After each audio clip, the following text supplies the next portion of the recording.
Christopher, this is the biggest win of your career. How do you feel? You just took down the defending US champion with the black pieces. I feel like it's a great redemption from yesterday, especially after seeing the interview and everything. I felt like I was kind of disrespected. And it was also kind of a wake-up call that I really needed to improve my openings and everything. How did you feel after that game yesterday? Because you had your chances as well, right? And there's some rivalry between you and Hans, it seems I felt disrespected on every level. And why is that? Why did you take it personally, I guess? Because after the interview and everything. Just because he said the game spoke for itself? Yeah. And you definitely came with a very combative mindset into today's game. Take us through the key moments. I did feel like I channeled in a little bit of my anger from that to play some aggressive chess today. And that's great. If you can channel the anger and use it to your advantage, that's absolutely a good thing. Take us through the game, Christopher. Oh, by the way, you started with a Russian. How did you come up with that idea? I wanted to play like an actual good opening, not try to be unsound, just be as solid as possible. Makes sense. If you want to be solid, you definitely will pick the Petrov. But he did win. He has quite good results against the Petrov. He just beat Fabiano Caruana in the Singfield Cup in a Petrov. Were you aware of that? Were you afraid of that at any point?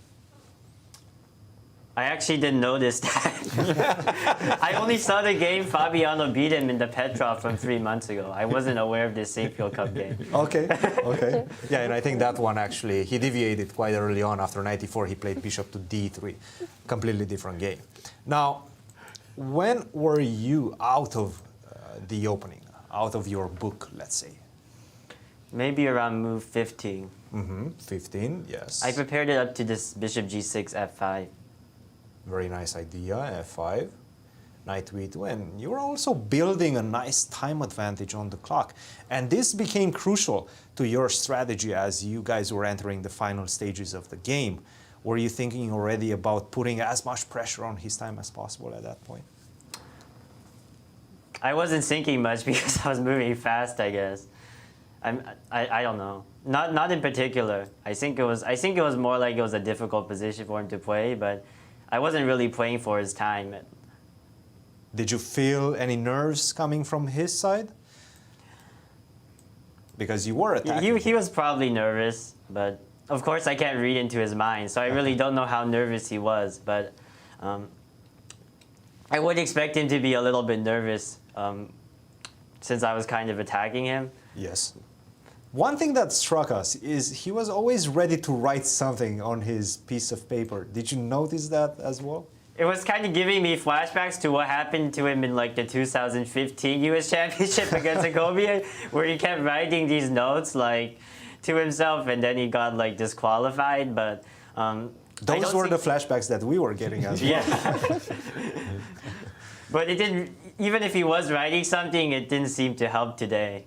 Absolutely. And let's go further into the game. f3, queen to h4, very nicely timed, rook to h6. And right now, probably his best chance was to take on e4. Did you spot this move, and how did you assess the position after knight takes e4?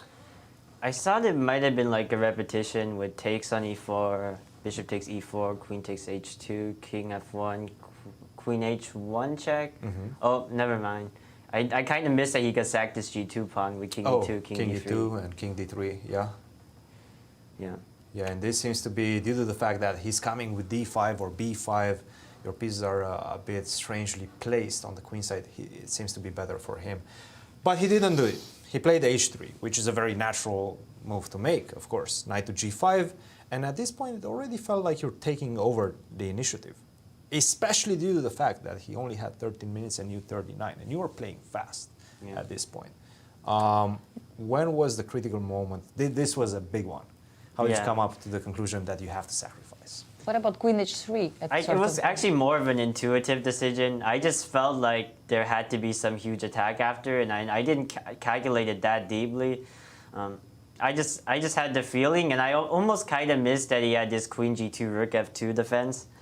and then that he was kind of defending everything. And I kind of got lucky that I still had resources after that. And just to show you a nice idea, Anastasia just mentioned, instead of knight to d7, I think it was this point after rook to e2. No, not this one. Instead of bishop to d8, I think you had this move. Queen takes h3. I actually saw it.